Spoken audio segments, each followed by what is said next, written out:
عزتوں سے نوازیں گے، یہ آپ کو عزتوں سے نوازیں گے، چھپ کر، یہ چھکنے کا مقام ہے، یہ چھکنے کا مقام ہے، چھک کے آ جائیں عزت سے مقدر بنے۔ یہ دیکھیں نا، یہ عام بات، میں کل آپ کے سامنے جب بیوی کا آنا پڑوں گا نا، آپ کو اندازہ ہوگا کہ اپنے اپنے خاندانوں سے یہاں پہنچنے کے لیے بیویوں نے کیا کیا قربانیاں دی ہیں۔ شہزادی ہو کر کنیز بن جانا عام بات نہیں ہے۔ یہاں پہ امیر گھر کی کوئی بیٹی کسی کے گھر میں چلی جائے، غریب گھر میں، وہ بیچتے نہیں اور بھیجے تو 100 باتیں ہوتی ہیں، اور وہاں بادشاہوں کی بیٹیاں، عام بادشاہ نہیں، نسلی بادشاہ، خاندانی بادشاہوں کی بیٹیاں کن کن رستوں سے ہو کر اس گھر تک پہنچی ہیں۔ اس کا مطلب یہ ہوا اس گھر تک آنے کے لیے قربانی دینی پڑتی ہے، قربانی دینی پڑتی ہے، جانی قربانی بھی دینی پڑتی ہے، مالی قربانی بھی دینی پڑتی ہے، لیکن تمام قربانیوں کے بعد پھر بھی جو حتمی نتیجہ ہے وہ یہ ہے پیشانی چھپا کے آنا، پیشانی چھپا کے آنا ہے۔ پیشانی چھپا کے اگر آپ اس گھر کے دروازے پر آ گئے، پھر آپ کی پیشانی کو یہ ستارہ زہرہ بنائے گا، پھر یہ ستارہ زہرہ بنائیں گے۔ یہیں پہ دیکھ لیجیے نا، شہزادیاں ہیں، کنیزیں، جناب شہبانو پہلی شہزادی ہے جو کنیز بن کے اس گھر میں پہنچی ہے۔ کتنی بڑی سلطنت ایران کی سلطنت، کتنی عظیم سلطنت، اور وہاں سے قیدی ہو کر ایک دربار میں یہاں تک نوبت آ گئی تھی کہ فروخت کرنے کا بات آئی، شہزادی تھی وہ اس مقام تک آئی، لیکن کس لیے؟ اس گھرانے سے جڑنے کے لیے۔ جب شہزادی اس گھرانے سے جڑنے کے لیے اس مقام تک پہنچی تو پھر اللہ نے عزت کتنی دی؟ 9 اماموں کی ماں ہے۔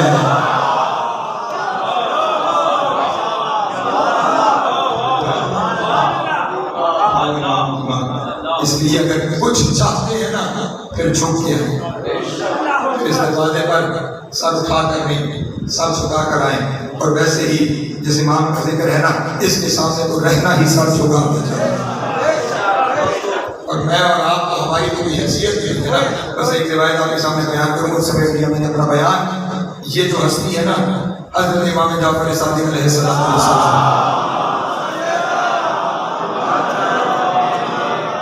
جب کبھی میرے امام کے سامنے، اور صرف امام صادق کا طریقہ کار نہیں تھا، یہ تمام ائمہ تھا، سرکار سید الساجدین سے لے کر خود سرکار عسکری تک، تمام ائمہ کا طریقہ یہ تھا کہ جب بھی کبھی باننے کا نام آتا تھا، مسجد سے کھڑے ہو جاتے تھے، کھڑے ہو کر اپنے دونوں ہاتھ اپنی پیشانی پہ رکھتے تھے اور پیشانی پہ رکھ کر سلام بھیجتے تھے۔ جس ہستی کو حجت سلام بھیجے، جس ہستی کے نام پہ حجت نے اپنا سر جھکا کر اپنے دونوں ہاتھ اپنی پیشانی پہ رکھ کے سلام کرے، پھر ہمارا طرز عمل کیا ہونا چاہیے، ہمارا طریقہ کار کیا ہونا چاہیے۔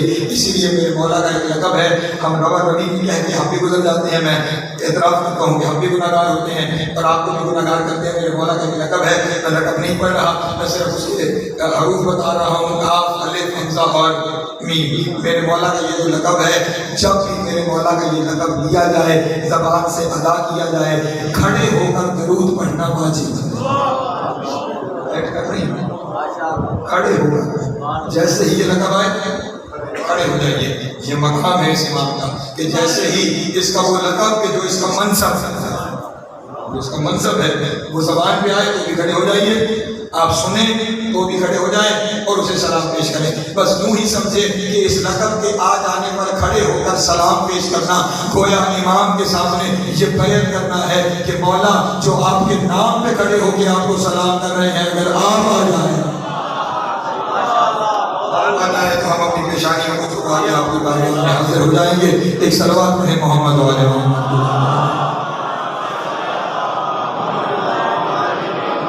انشاءاللہ میرے مولا کی پاکیزہ ماں پہنچی کیسے ہیں وہ آپ کے سامنے بیان کریں گے، اور پھر ساتھ ہی غیبت کے سلسلے اس جانب سفر شروع ہو جائے گا، کیونکہ تقریریں محدود باقی رہ گئی ہیں اور ابھی کہنے کے لیے بہت ساری باتیں باقی ہیں۔ عزیزان محترم، آئے گا تو بے ردا سروں کا بدلہ دے گا۔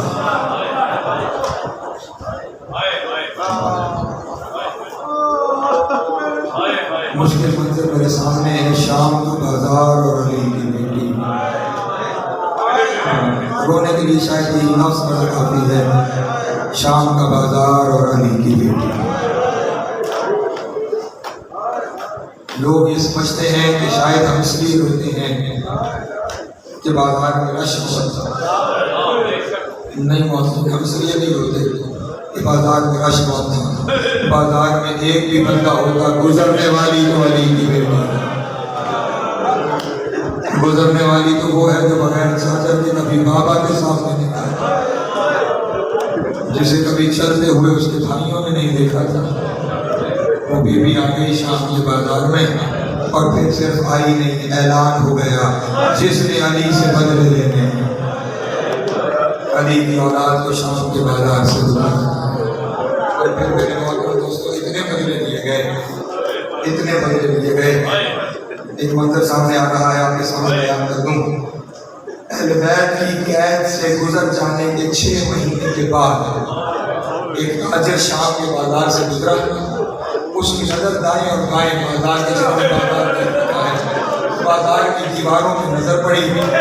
بازار کی دیواروں کو دیکھ کے دکانداروں سے کہنے لگا، تم نے ابھی تک قربانی کے جانوروں کا خون صاف نہیں کیا. اللہ اگر آپ نے شاید غور نہیں کیا، اگر آپ غور کر لیتے تو آپ کی رائے نہیں جاتی. جنہوں نے قربانی کے جانور ذبح ہوتے دیکھا ہے وہ جانتے ہیں نا کتنا خون ہوتا ہے. اتنا خون تھا کہ اسے کہنا پڑا تم نے قربانی کے جانوروں کا خون صاف نہیں کیا. ابھی تک قربانی کے جانوروں کا خون صاف نہیں کیا. جس سے پوچھا تھا وہ شامی تھا، لیکن رو پڑا اور رو کے کہنے لگا قربانی کے جانوروں کا خون نہیں، محمد کی بیٹیوں کا خون ہے. لوگ پتھر مارتے تھے، کبھی ایک دیوار کے ساتھ ٹکراتی تھی، کبھی دوسری دیوار کے ساتھ ٹکراتی تھی. یہ خون نبی کی اہل بیت کا. اجرکم اللہ، اجرکم اللہ. مولا اپنا گریہ قبول کرے. یہ نبی کی اولاد کا خون ہے، یہ نبی کی اولاد کا خون ہے. علی کی بیٹی خود بیان فرماتی ہے، شام کے بازار میں اتنا رش تھا مجھے بیٹھ کے بازار میں مجھے بیٹھ کے بازار عبور کرنا پڑا. میری آگے کی منزل مشکل ہے، اس لیے میں آرام سے سفر کرتے ہوئے اس سے آگے آگے بڑھ رہا ہوں. جو جملہ کہنے لگا ہوں، جنہوں نے شام کی زیارت کر رکھی ہے وہ میری بات کی گواہی دیں گے. جنہوں نے نہیں زیارت کر رکھی مولا آپ کو لے جائے، اور جب لے جائے اور فقیر کی بات ذہن میں آ جائے تو گریہ ضرور کر لینا، اس فقیر کے لیے دعا ضرور کر لینا. شام میں جہاں شام کا بازار ختم ہوتا ہے، جہاں شام کا دربار شروع ہوتا ہے، درمیان میں کچھ خالی جگہ ہے، اور میں جب بھی جاتا ہوں اس جگہ کو اپنے قدموں سے ناپتا ہوں کہ یہ جگہ کتنی ہے. میرے محترم عزادارو، کل 72 قدم ہے، اور ان 72 قدموں پہ علی کی بیٹی کو 72 گھنٹے لگے ہیں. مولا تیری خواہش قبول کرے. جو آج سینے پہ آ گئے ہیں، سوائے نبی حسین کی کسی غم میں رونا نصیب نہ ہو. اتنا رش تھا، اور 72 قدموں پہ علی کی بیٹی کو 72 گھنٹے لگ گئے. اور سید سجاد کہتے تھے رستہ چھوڑو یہ نبی کی بیٹی ہے، رستہ چھوڑو یہ نبی کی. اجرکم اللہ، اجرکم اللہ. مولا تیرا گریہ قبول کرے. حسین کی ماں تو قبول کرے. حوصلے سے بس 2 جملے اور سننا. 72 قدم پر 72 گھنٹے لگ گئے. اس کے بعد آ گیا دربار کا دروازہ. دربار کا جملہ کہوں، اس دربار کے دروازے پر علی کی بیٹی نے 15 اذانیں سنی. یہی اعلان ہوتا تھا دربار سج رہا ہے. اللہ اکبر. دربار سجتا رہا، نبی کی بیٹی کھڑی رہی. اور جب دربار میں آنے کی اجازت ملی، میں جملہ کہوں، پتھر صرف بازار میں نہیں مارے گئے، دربار میں بھی پتھر مارنے والوں کا ہجوم تھا. اور اتنا رش تھا، میں اکثر اس جملے کو چھپا کے گزر جاتا ہوں، لیکن آج میں جملہ کہنے لگا ہوں. دربار کے دروازے سے وہ جگہ جہاں علی کی بیٹی نے خطبہ دیا ہے نا، وہاں تک ایسے پہنچی ہے جیسے حسین اکبر کے لاشیں لگا.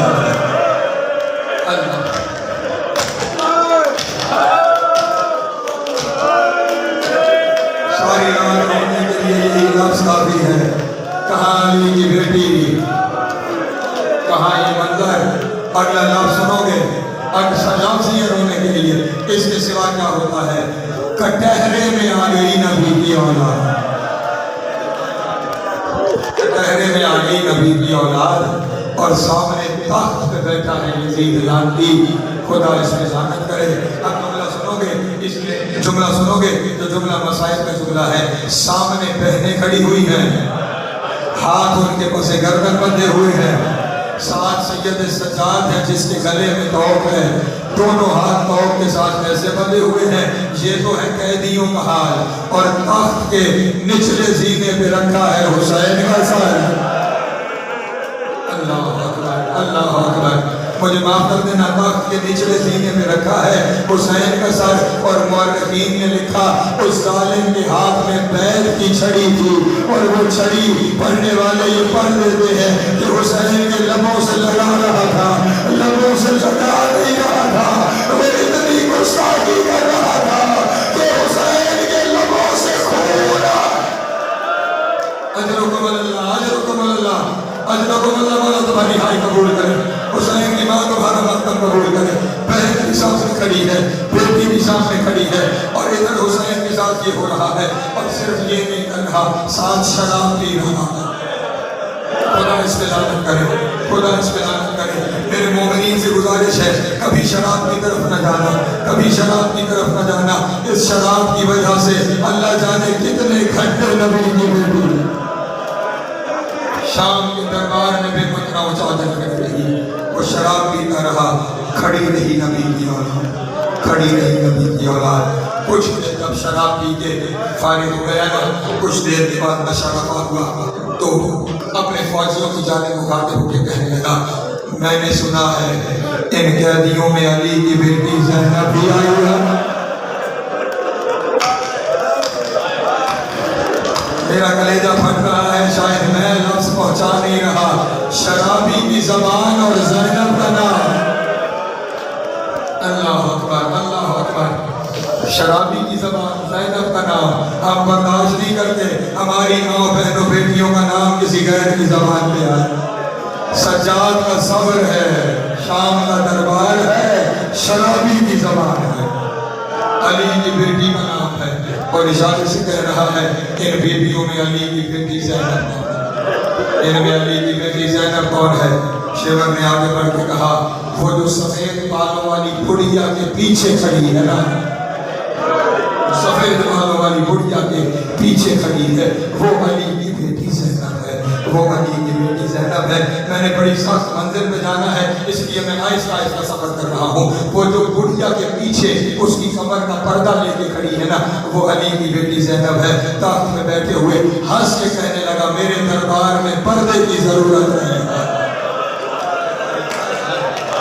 میرے دربار میں پردے کی ضرورت نہیں ہونی ہے، ہٹو بڑھیا، مجھے علی کی بیٹی سے بات کرنی ہے۔ جب کہا نہ ہٹو تو اس وقت جناب فیضا نے کہا، تو نے کہا علی کی بیٹی کہا، میں نہیں ہٹوں گی سامنے سے۔ جب کہا نہ میں نہیں ہٹوں گی، یزید نے اشارہ کیا، شمر تازیانہ لے کے چلا۔ جیسے ہی شمر تازیانہ لے کے چلا نا، جناب زینب نے بی بی فیضا سے کہا، اما فیضا ہٹ جاؤ، یہ ظلم کرے گا، اما فیضا ہٹ جاؤ، یہ ظلم کرے گا۔ رو کے کہا، ماں بھی کہتی ہو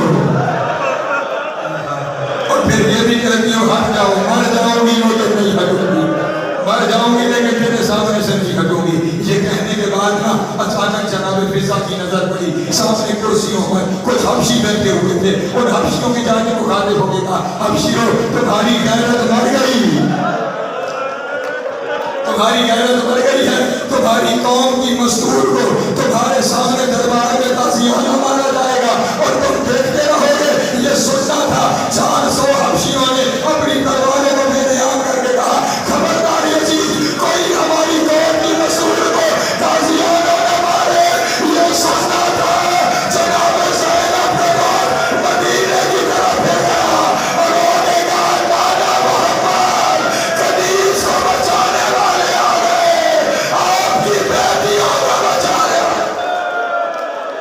اجرکم اللہ، اجرکم اللہ، مولا کا گریہ قبول کرے۔ مجھ میں سکت نہیں ہے لیکن رونے کے دن ہے، اس لیے ایک جملہ اور کرتا ہوں۔ جب اس نے دیکھا تھا کہ کسی صورت یہ بی بی سامنے نہیں آ رہی، جانتے ہو اس نے کیا کیا؟ آپ مجھے معاف کر دینا، اگلا جملہ سخت ہے، مجھے معاف کر دینا۔ اس نے دشت میں پڑے ہوئے حسین کے سر کو وہاں سے اٹھایا، میں اشارہ کر سکتا ہوں، اس کے سوا کچھ نہیں کر سکتا۔ وہاں سے اٹھایا جہاں بطول کیفیہ رہتی، اجرکم اللہ، اجرکم اللہ، مجھے معاف کر۔ اٹھایا، اٹھا کر گردن کو دیکھا، دیکھ کر دربار میں کہنے لگا حسین کو ذبح کس نے کیا ہے؟ بہنیں کھڑی ہیں، حسین کو ذبح کس نے کیا ہے؟ شمر ہنستا ہوا آگے آیا، کہنے لگا میں نے سکینہ کو یتیم کیا، یہ کام میں نے کیا ہے۔ جیسے ہی اس نے کہا کہ میں نے کیا ہے، یزید نے اس کی طرف دیکھ کے کہا مجھے لگتا ہے تو نے حسین کو کون خنجر سے ذبح کیا ہے۔ ہائے ہائے